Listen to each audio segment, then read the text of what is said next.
I still remember the moment my phone buzzed. It was a message from the one person I thought would never hurt me, my best friend of almost 15 years. I opened it with a smile, expecting a reminder about her big day. Instead, I froze. She wrote, "Hey, I'm really sorry, but we had to cut the guest list. It's a small ceremony now. I hope you understand." At first, I genuinely thought it was a mistake. A glitch. A wrong message. I had helped her plan every detail, from her color theme to the seating chart. No. I wasn't even invited. But the real slap came a few hours later, when I saw her new bridal photos online. Huge wedding. Big smiles. And right next to her, the girl who replaced me.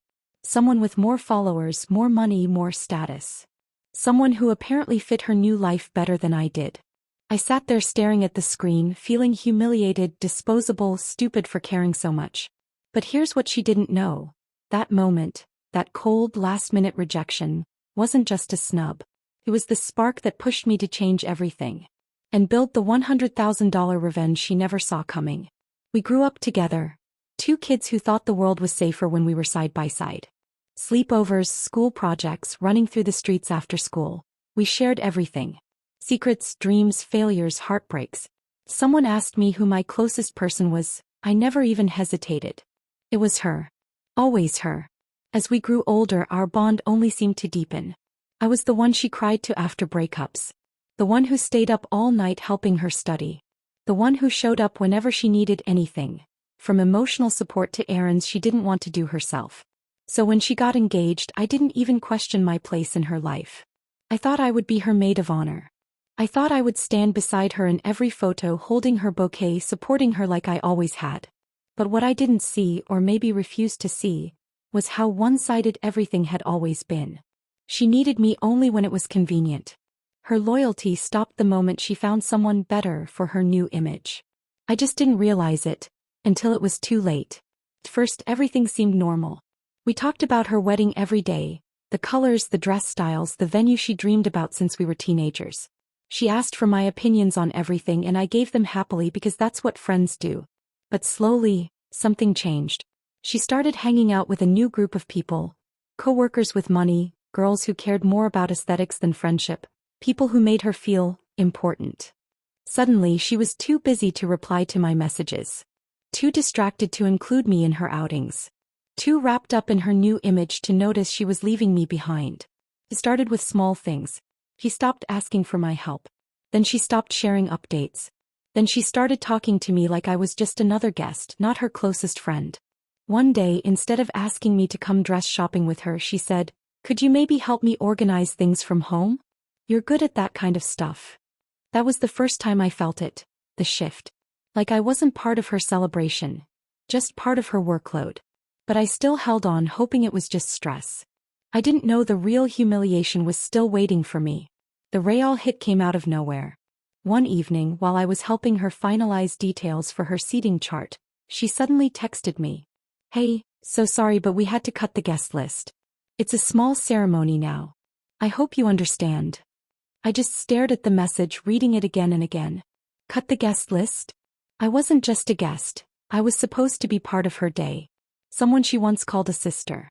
I tried to convince myself there had to be a misunderstanding. Maybe the venue changed. Maybe something happened with her budget. Anything that made sense. But a few days later, the truth slapped me in the face. Photos started popping up online. A big, beautiful wedding. Way bigger than what she told me. Full bridal party. Matching dresses. Perfect smiles. And right next to her, the girl who took my spot. A girl with a large following, expensive style, and the look she wanted in her pictures. That's when it hit me. I wasn't uninvited because of space. I was uninvited because I didn't fit the image she wanted. The humiliation burned deeply. And that pain, it would soon turn into something much bigger. That night I broke down.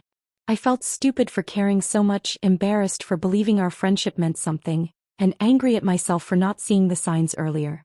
I kept replaying every moment in my head. The times I showed up for her, the times I made her problems my own, the times I pushed aside my own life just to make hers easier. No. I wasn't even good enough to sit in the back row of her wedding. I wasn't good enough to be in a single picture. In her eyes, I didn't match. That thought cut deeper than anything else. But somewhere in the middle of my anger and sadness, something shifted. A stronger version of me started speaking up inside. A voice that said, if she doesn't want you in her world, build your own. I realized I had spent years supporting her dreams, and none of mine. She had taken my loyalty for granted and I had allowed it. So that night, while wiping my tears, I made a decision. I wasn't going to beg for a place in anyone's life again. Instead, I was going to create something for myself. Something big enough that her rejection would feel small. I didn't know it yet, but that painful moment was the beginning of everything that came next. A few days after the wedding, I was still angry, but I wasn't broken anymore. I kept thinking about all the hours I spent helping her plan her perfect day. The color palettes, the decor ideas, the custom designs I made for her just because she asked. And then it hit me. I had skills. Real skills. The kind people actually paid for. I remembered how she once said, "You're so good at this stuff. I don't know what I'd do without you." At the time it felt like a compliment. Now it felt like proof. Proof that the talent I gave away for free could actually become something. So I started researching. Wedding templates. Event designs. Digital invitations. Custom planners. There was a whole market I never noticed before, because I was too busy helping her for nothing. I opened a tiny online shop, just a simple page with a few designs I made late at night. No expectations. No pressure. Just a quiet thought in the back of my mind. Let's see what happens. I didn't know it then. But that small decision, born from heartbreak, was the first step toward the revenge she would never forget. Starting wasn't glamorous. I spent hours watching tutorials, reading guides, and learning things I never cared about before. Branding, listings, keywords, customer service. I was building everything from scratch, and every small task felt like climbing a mountain. My first few designs barely sold. Some weeks I didn't get a single order. I questioned myself constantly. Am I wasting my time? Was she right to leave me out? But every little notification of a sale, even a $5 one, felt like a spark. A reminder that someone out there saw value in something I created.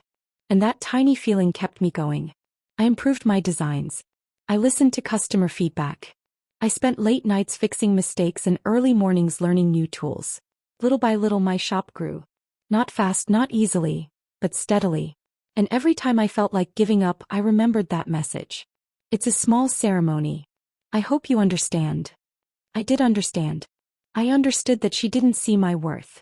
So I decided I would prove it to myself instead. And slowly, painfully, started to work. The turning point came on a random Tuesday morning. I woke up, checked my phone half asleep, and froze. Instead of the usual 1 or 2 notifications, my screen was flooded. Dozens of messages, order confirmations, and emails. First I thought something broke. But then I saw it. One of my new wedding templates had gone viral overnight. Someone with a big following had posted a video using my design, completely unplanned. People loved it. They shared it. They tagged friends. And suddenly, everyone wanted it. My shop that used to crawl at a slow pace exploded. Orders poured in faster than I could respond. My inbox was chaotic, but for the first time it was the kind of chaos I prayed for. I worked nonstop, skipping meals, barely sleeping, but I didn't care. I felt alive. I felt seen. I felt like everything I went through was finally paying off. By the end of the month, I made more than I used to earn in an entire year. And for the first time I looked at myself and thought, maybe her betrayal wasn't the end of my story. Maybe it was the start. I didn't know it yet, but this momentum was about to snowball into something far bigger. Months passed, and what started as a tiny shop built from heartbreak slowly became something powerful. Every week brought more orders, more messages, more customers who loved my work. I kept improving, adding new designs, expanding my shop, and learning the kind of business skills I never imagined I'd need. Then one morning, while updating my sales dashboard, I noticed a number that made me stop breathing for a moment. $100,472. That was my total profit. I stared at it in disbelief. 6 figures. Me, the friend she didn't think was aesthetic enough to stand beside her. Me, the person she pushed aside like I didn't matter. No. I had built something bigger than anything she'd ever imagined. I didn't scream or celebrate loudly. Instead, I sat there in quiet shock, letting the realization sink in. Her rejection didn't destroy me. Pushed me. It forced me to find a strength I didn't know I had, and a path I never would have considered. My success wasn't about proving her wrong anymore. It was about proving myself right. But I won't lie. Knowing she had no idea how far I'd come made the victory just a little sweeter. A few months after hitting six figures, I got a message from her. "Hey, I've been seeing your work everywhere. Can we talk? I need your help with my new wedding business." I froze. The girl who had snubbed me, humiliated me, and replaced me now wanted something from me. She praised my success like she had always been there, like our friendship had never been one-sided. I sat back and smiled quietly. For the first time I realized the power had shifted. The friend who once dictated my worth now depended on it. And the truth was clear. She didn't know that the person she thought she could use had grown far beyond her reach. This was my moment. Calm, quiet, undeniable. When she asked for my help, I paused. I could feel the old anger rising, the urge to remind her of all she had done. But instead I chose calm. "I'm fully booked, but I wish you the best," I replied. No drama.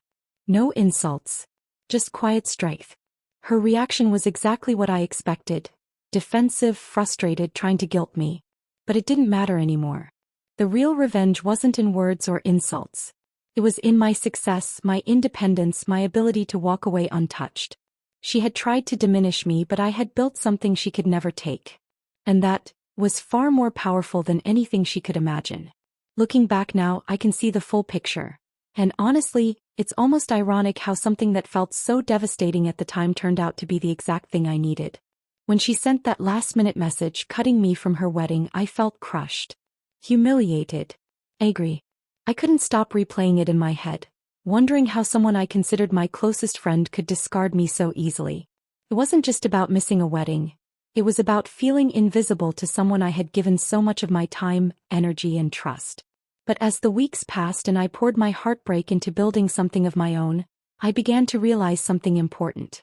Rejection, even from the people we care about most, can be a hidden gift. It forces you to face your own strength, to stop relying on others for validation, and to take control of your life in ways you never would have imagined otherwise. I learned that loyalty is only valuable when it's returned, and that people who diminish you often reveal themselves as unworthy of your time. Her wedding didn't need me and her approval didn't define me, but my future did. That pain became my fuel, my focus, my guide. And in the end, the $100,000, the thriving business, and the independence weren't just revenge.